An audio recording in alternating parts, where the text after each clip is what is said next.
네, 여러분 반갑습니다. 9월 마지막 주 오늘 말씀을 좀 나누도록 하겠습니다. 오늘 말씀의 제목은 정말 내 마음대로 살면 행복할까? 라는 제목을 가지고 우리가 함께 나눠보도록 하겠습니다. 오늘 말씀은 열왕기하 23장 24절부터 27절까지 말씀입니다.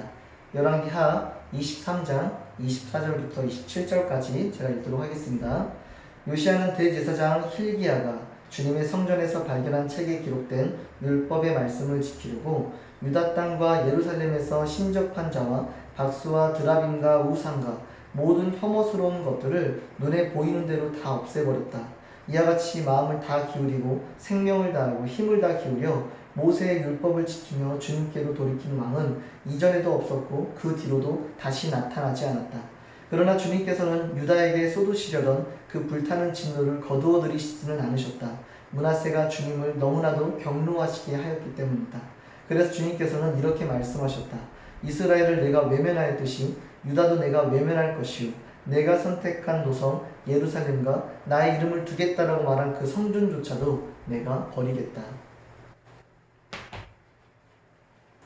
네, 여러분, 우리는 지난 시간까지 해서 북이스라엘이 어떻게 멸망하게 되었는지를 좀 살펴보게 되었습니다. 그들에게도 분명히 하나님을 섬길 수 있었고 하나님께 돌이킬 수 있는 수많은 기회들이 있었습니다. 그러나 그들은 그런 하나님의 권명과 하나님의 말씀을 외면한 채 누가 보더라도 명백하게 이방 신들이 아닌 하나님만이 유일한 하나님이심을 그 역사를 통해서 명백하게 드러내고 말씀하셨음에도 불구하고 마치 믿지 않기로 작정한 것만 같이 그렇게 하나님을 외면한 채 그렇게 이방신들을 섬기게 되고 결국 그들의 끝은 멸망으로 이어지게 됩니다. 그러한 북이스라엘, 그 아시리아를 통해서 북이스라엘이 멸망하게 되는 모든 과정들을 지켜보고 있었던 그 한 왕이 있었습니다. 그 왕은 바로 히스기야 왕이었습니다. 그는 하나님을 떠나서 하나님과 상관없이 하나님의 보호하심을 벗어나서 살아가게 된 그 나라가 그 끝이 어떻게 결과로 이어지게 되는지 그는 명백하게 그 상황을 통해서 볼 수가 있었습니다. 그래서 그는 하나님께 돌이키기로 결정합니다. 성경에서 기록되어져 있기를 히스기야는 하나님 보시기에 정직한 왕으로 기록되어져 있습니다. 당시에 남유다에도 수많은 이방신들을 섬기는 제단들이 있었는데 그 모든 제단들을 다 없애버리고 악습관이나 다른 모든 나쁜 문화들을 다 제해버린 채 다시 하나님을 온전히 섬기는 하나님의 나라로서의 그 회복들을 시도하게 되어집니다. 그리고 그 과정 가운데 여전히 한 가지 문제를 그들은 가지고 있었습니다.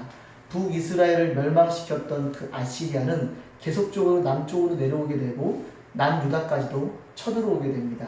히스기야 왕은 굉장히 불안한 마음을 가지고 하나님께 기도를 합니다. 그런데 그 기도에 되게 특별한 부분이 있습니다. 단지 우리가 멸망당할까봐 두려워하는 어떤 그런 내용만 존재하는 것이 아니라 하나님의 나라로서 그렇게 구별된 이 나라가 멸망당함으로 인해 하나님의 그 이름까지도 모욕을 받을까봐 두렵다라고 그렇게 히스기야는 하나님께 기도하게 됩니다. 하나님이 그 기도를 들으시고 응답하셔서 하나님이 선지자를 통해 말씀하시기를 두려워하지 말라. 내가 너희를 결코 멸망시키지 않을 것이다. 오히려 너희를 향해 쳐들어오는 그 아시리아의 그 사내림 그를 내가 반드시 죽일 것이다. 나를 모욕하고 너희를 모욕했다. 너희에게 수치를 준 그 아시리아와 그 왕을 내가 반드시 멸하겠다. 그렇게 하나님은 약속하십니다. 당시에 북이스라엘 및 주변 나라를 점령했던 초강대국 그 아시리아, 남유대와 비교해서도 월등히 뛰어났던 그 북이스라엘마저도 멸망시켰던 그 나라, 과연 어떻게 그를 대적할 수 있었을까요? 그런데 재미있게도 열왕기하 19장 35절 말씀에 하나님 그 일을 어떻게 이루셨는지가 기록되어져 있습니다. 열왕기하 19장 35절 말씀에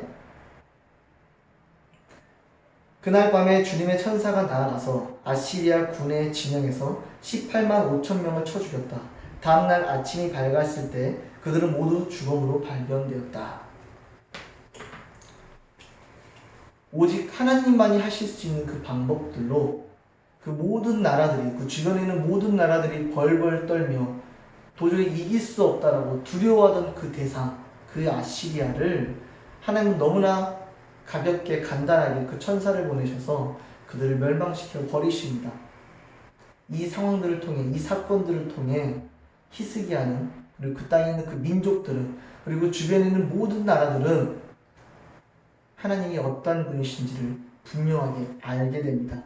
그들이 조롱하던, 그들이 외면했던 그 하나님이 정말 어떤 분이신지를 분명하게 알 수 있었던 그런 귀한 사건이었던 것 같습니다. 그렇게 다시 남유다는 회복하는 것만 같아 보였습니다. 그러나 문제가 사라졌다라고 느꼈기 때문일까요? 다시 새롭게 므낫세 왕이 등장을 하는데 그 왕은 히스기야의 그 일들을 본받지 못하고 다시 악한 길을 걸어가게 됩니다.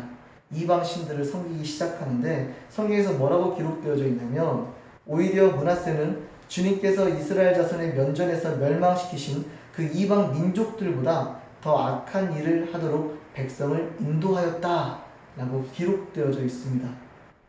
그들의 끝이 무엇인지 그들은 분명히 알았으면서 그 이방 민족들이 하나님과 상관없이 살아갔던 그 이방 민족들의 끝이 어떤 것인지 그들은 분명히 알았으면서 그 민족들은 다시 그들과 같은 죄를 반복하게 됩니다. 왜 그러는 걸까요? 이 말씀에, 그래서 13절 말씀에 하나님이 더 이상 지켜볼 수가 없으셨습니다. 그들에게 선택권을 주셨고 그들이 돌이키기를 끊임없이 권면하였지만 그들은 그들의 스스로의 힘으로 도저히 하나님께 돌이킬 수 없는, 도저히 하나님을 섬기는 자로서 살아갈 수 없는 연약함이 너무나 오랜 시간 동안 드러나는 결과밖에 되어지지 않았습니다. 그래서 하나님은 결정하십니다. 내가 예루살렘을 심판하겠다. 13절 말씀에 예루살렘을 심판하겠다. 내가 예루살렘을 말끔히 닦아내겠다. 그들이 할 수 없는 그 일들을 내가 직접 그 일들을 이제는 참여해서 그 일들을 이루겠다. 너희가 스스로 그 죄의 문제를 해결할 수 없는 그 문제, 이제는 내가 직접 그 문제를 해결해 주겠다. 너희의 모든 죄악을 내가 직접 심판하고 정결케 하겠다 하는 그렇게 말씀하시는 것입니다. 여러분, 이방 민족들에게 있어서 심판은 멸망입니다. 그러나 우리가 오늘 말씀 가운데서 발견할 수 있는 건 하나님의 자녀에게 있어서 심판은 회복을 의미합니다. 하나님이 심판하시는 이유는 우리의 죄를 정결케 하시고 다시 이전의 그 거룩한 백성으로, 구별된 백성으로 내가 그렇게 살아가게 하겠다라는 회복의 메시지임을 여러분 이 말씀을 통해 정말 기억하셨으면 좋겠습니다. 그렇게 이제 완전히 이제 그들 스스로의 어떠함이 아닌 하나님이 스스로 그 일들을 정결케 하시겠다고 결정한 그 이후의 그 순간에 또 새로운 왕이 등장을 합니다. 바로 요시야 왕인데요. 요시야 왕은 남유다의 그 8명의 그 정직한, 하나님 보시기에 정직하다라고 여겨진 왕 중에 한 명입니다. 남유다의 마지막으로 정직하다고 여겨진 왕이었는데 그 왕은 나름대로 이 나라가 멸망되어지지 않기 위해 아주 많이 애를 씁니다. 무너졌던 성전을 보수하고요. 그리고 율법책을 발견해서 그것도 수습하고요. 그리고 그때 당시에 다시 자리 잡혀있던 모든 이방 신들을 향한 예배들을 다 없애버립니다. 그러나 하나님은 더 이상 외부적인 어떤 성전 회복이 아닌 진정한 회복을 계획하고 계셨습니다.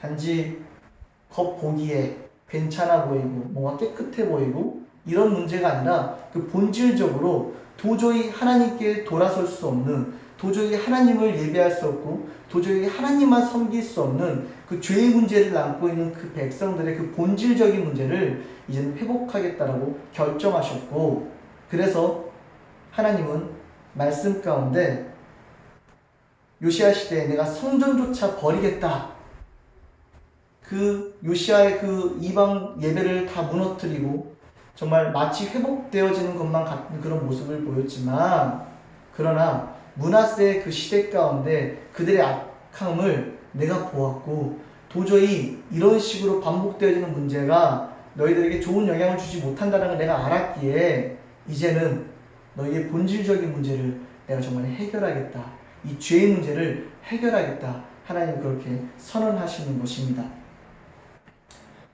그들은 왜 그토록 하나님이 아닌 다른 이방신들을 섬기려고 했을까요? 그 이유는 하나님의 자녀로 살아간다는 것은 내 뜻이 아닌 하나님 뜻대로 하나님의 인도하심에 따라 살아가는 삶, 하나님의 통치와 하나님의 보호하심 안에 살아가는 삶이기 때문입니다. 이게 무슨 차이가 있냐면 하나님의 목적에 나를 맞춰 살아가는 삶이냐 아니면 내 목적에 신을 이용해서 살아가는 삶이냐 주체가 누구냐 라는 질문인 것입니다. 하나님이 주체냐 아니면 내가 주체냐 지으신 분의 그 목적대로 순종하고 살아갈 것이냐 아니면 내 마음대로 내가 스스로 선택해서 살아갈 것이냐. 이스라엘 백성들은 그들 스스로 선택해서 하나님께 복종하고 하나님이 말씀하시는 그 목적에 따라 살아가는 것을 거절하고 신조차 자신이 섬길 신조차 내가 선택해서 내가 원하는 방법대로 그렇게 섬기고 그렇게 하겠다. 그들은 그렇게 주장하고 있었던 것입니다. 그렇기 때문에 그들은 끊임없이 하나님이 아닌 이방 신들을 섬기는 방법들을 찾아 나섰던 것입니다. 여러분, 정말 내 마음대로 살아가게 되면 행복할까요?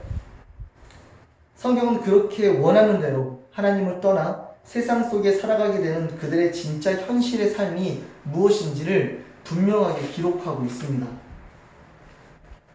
자기 마음대로 살 수 있을 거라는 그런 기대를 가지고 시작한 그들의 삶의 현실은 세상에서 너무나 비참한 모습으로 기록되어져 있습니다. 존재 자체가 부정되고 어떤 목적도 없이 그냥 살아가게 되는 것입니다. 진짜 심판은 하나님이 말씀하시는 정말 무서운 심판은 그냥 내버려 두는 것입니다. 왜냐하면 그 끝은 정해져 있기 때문입니다. 하나님의 보호하심이 떠난 그 민족들은 수많은 약탈과 모욕, 수치를 당합니다. 결국 남유다 마지막 왕 시드기야에 이르러서는 바벨론 왕 느부갓네살을 통해 멸망을 당하게 됩니다. 이 과정이 너무나 수치스러운데요. 바벨론 왕이 시드기야 왕을 잡아가는 과정 가운데 시드기야 왕이 보는 앞에서 두 아들을 죽이고 시드기야 왕이 두 눈을 뽑아버린 채 그대로 포로로 그를 잡아가는 것으로 남유다의 모든 일들이 멸망으로 이어지게 됩니다.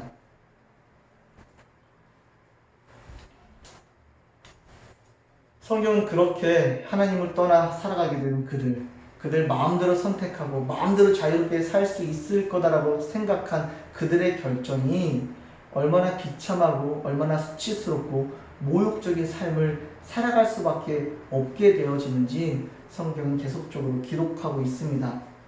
그러나 여러분, 오히려 지금 여러분들이 느끼기에 세상은 날 너무나 자유롭게 해주고 하나님은 하지 말라는 것 투성이의 불편한 존재라고 생각할 수도 있습니다. 그러나 여러분, 누가복음 11장 11절부터 13절 말씀을 한번 찾아보도록 하겠습니다. 누가복음 11장 11절부터 13절까지 말씀 제가 읽도록 하겠습니다. 너희 가운데 아버지가 된 사람으로서 아들이 생선을 달라고 하는데 생선 대신에 뱀을 줄 사람이 어디 있으며 달걀을 달라고 하는데 정갈을 줄 사람이 어디에 있겠느냐. 너희가 악할지라도 너희 자녀에게 좋은 것들을 줄 줄 알거든 하물며 하늘에 계신 아버지께서야 구하는 사람에게 성령을 주지 않겠느냐. 여러분, 하나님이 지금까지 이루어 가시는 모든 역사의 가장 기본은 바로 사랑이었습니다. 하나님이 우리를 사랑하시기 때문에 우리를 기다리셨고 사랑하시기 때문에 우리에게 끊임없이 계속적으로 권면하고 계시는 것입니다. 심판받아 멸망을 당하지 않기 위해서 그래서 믿어야 한다라고 말하는 것이 아닙니다. 하나님이 끊임없이 내가 너를 사랑하기 때문에 가장 좋은 것을 주기 위해 이런 일들을 이룬 거야, 만든 거야. 내 마음을 알아라. 내가 너를 너무나 사랑한다. 내가 너를 너무나 사랑한다. 너무나 사랑해서 내가 너를 반드시 구원하기를 원한다. 너가 다시 생명으로 인도되어지기를 원한다. 올바른 길로 나아가기를 원한다. 하나님이 계속적으로 그 마음을 여러분들에게 표현하고 있습니다. 지금 당장 내 마음 가운데, 내 삶 가운데 그런 하나님의 마음이, 하나님의 말씀이 와닿아지지 않더라도 여러분 한번 고민해 보셨으면 좋겠습니다. 정말 하나님이 만약 정말 하나님이 나를 정말 사랑하신다면, 그래서 그 사랑하시는 나를 사랑하시는 그 하나님이 나에게 정말 좋은 것을 주기 위해서 뭔가를 제시하시는 거다라면, 말씀하시는 것이다라면, 이것이 나에게 조금 불편하게 여겨지더라도 어떤 의미를 가지고 있는지 한번 돌아보는 시간이었으면 좋겠습니다. 그래서 정말 하나님이 우리에게 허락하시는 것, 하나님 우리에게 말씀하시는 것, 그것이 다 사랑을 기준으로 우리를 너무나 사랑하셔서 우리를 세상에 이렇게 마치 정말 어디로 갈 바를 알지 못해 방황하는 그러한 고아처럼 내버려두지 않으시고 우리를 다시 아버지가 되어주시겠다라고 말씀하시고, 내가 너의 하나님이 되겠다라고, 내가 너와 함께 하겠다라고 말씀하시는 그 하나님의 그 사랑과 그 마음이 여러분의 것이 될 수 있기를, 그래서 여러분이 그 하나님이 우리에게 허락하시는 그 모든 것들의 그 진정한 의미, 하나님 말씀하시는 사랑과 하나님이 말씀하시는 그 은혜와 하나님 말씀하시는 그 축복의 의미가 정말 무엇인지 이제부터라도 조금씩 알아가는 시간이었으면 좋겠습니다. 다시 한번 여러분들에게 말씀드리기 원하는 것은, 하나님은 여러분을 사랑하십니다. 네, 기도하겠습니다. 하나님 감사합니다. 하나님, 오늘 이 시간 우리가 그 말씀을 통해 남유다의 그 모든 일들을 통해서 정말 하나님이 우리에게 무엇을 말씀하기 원하시는지, 정말 우리의 내면 가운데는 여전히 끊임없이 하나님을 외면하고 내 마음대로 내가 원하는 대로 살고 싶어하는 그런 마음들이 많지만, 그럼에도 불구하고 우리를 포기하지 않으시고 우리를 끝까지 권변하시며, 그래 너희가 할 수 없는 그 일들 내가 이루어 주겠다, 내가 너희를 정결케 하여 다시 이전에 너희가 원래 지어진 그 목적처럼 거룩한 자로 구별된 자로 살아갈 수 있도록 내가 회복시키겠다 말씀하시는 그 하나님의 말씀을 우리가 다시 한번 이 말씀을 통해 들었습니다. 하나님, 그 말씀이 나에게도 정말 고민으로서 다가오게 하여 주시옵소서. 비록 당장 느껴지는 것은 하나님을 믿는다라는 것이, 교회에 다닌다라는 것이 나를 조금 불편하게 만드는 어떠함으로 다가올 수 있지만, 하나님 이것의 진정한 의미가 무엇인지 하나님 우리에게 깨우쳐 주시고 지혜를 허락하여 주셔서 정말 하나님의 자녀로 살아간다는 것이 얼마나 특별한 삶인지 알아가는 우리가 될 수 있도록 허락하여 주시옵소서. 매 순간순간마다 우리의 모든 삶을 지켜주시고 오로지 우리의 모든 삶이 하나님의 은혜 가운데 이루어지는 시간 될 수 있도록 역사하여 주시옵소서. 감사하며 살아계신 예수님의 이름으로 기도하였습니다. 아멘.